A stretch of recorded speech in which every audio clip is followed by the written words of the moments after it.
Hey guys, got a quickie project here. Turns out in order to do some doors, I want to do some half lap joints, and I really tried to use my bandsaw to cut the half laps, but that wasn't working. And I could use my stacked dado head cutter to do that, but that's kind of wasteful. So I decided I'm just going to build a jig, and what the jig is going to be is a mortiser. It holds the piece up so the saw blade can cut it, and it wraps around your fence. So I got to make a box that'll basically go around the fence. I'm gonna make it out of 3/4 inch plywood, and the fence height is 2 11/16, and it's 4 inches from here to here. So I'd have to cut this piece a little longer to get the sides. And what I'm going to do is I'm going to have a longer piece here, and that piece is going to have a cleat. And that cleat doesn't look right in the drawing, but that cleat is what's going to hold the board in place, and we'll just clamp it there. But if I just do this, this piece has a tendency to move back and forth.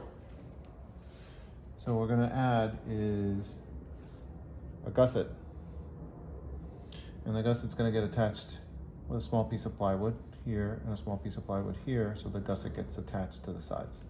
So we have some basic dimensions. We're going to make this approximately 12 inches tall. The whole length of it, when you look at it from the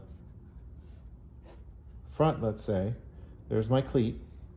This will be 12 inches. Oh, sorry, this will be 12 inches. And this will be 6 inches.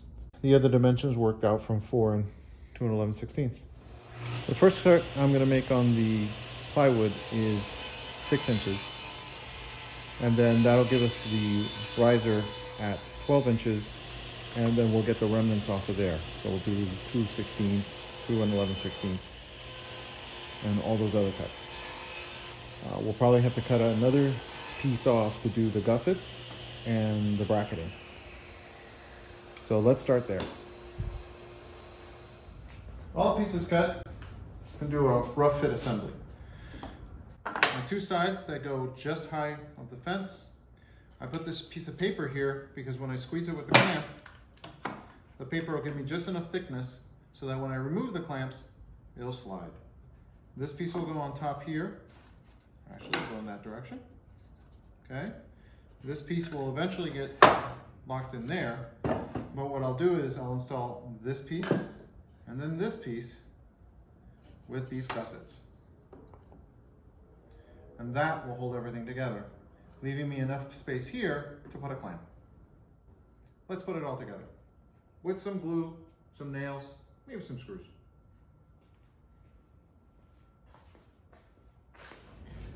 I'm going to use 1-inch brads to temporarily hold everything together while I put screws in it.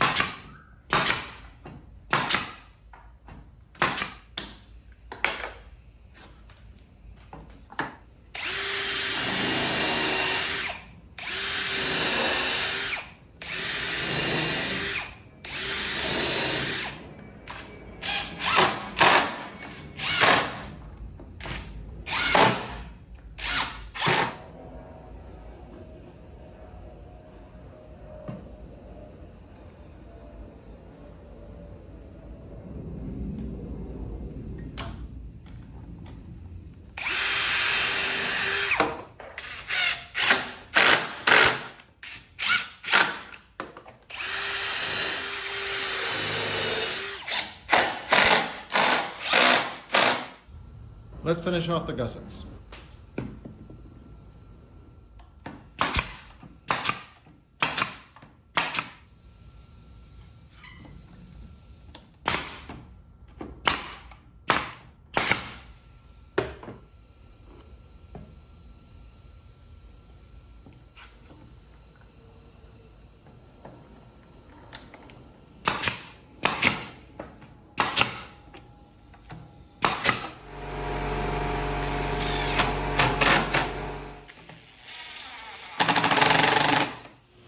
I'm going to move our second gusset inside. We're going to trim it a little and then nail it into place. A little bit of glue.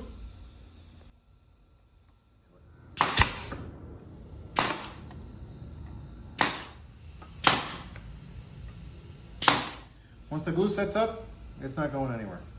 The last piece we have to put on is the backer board. This is what will hold our piece up while we're cutting it. It will let us clamp around it. And the most important thing is that it be square to the table on the table saw. Doesn't matter what the rest of the jig is doing, that piece has to be square. We're not gonna glue this one in case we wanna swap it out later, but we will put a few brads in it to hold it in place. Do be careful, don't put too many brads down low. If you do that, your blade will cut through them. So keep them high, probably 2.5 inches up off the board. All right, with all the pieces put together, let's see how it works. We clamped a scrap piece of wood into it. We've set our blade at about 2 inches, and we'll see if we can take a small slice out of it. Nice straight cut, even across the entire surface. If I were mortising this, I would have cut across here first. So this is good. I didn't set out to build a mortising jig, but I needed one for a project. And now I have one. Hope you enjoyed the video.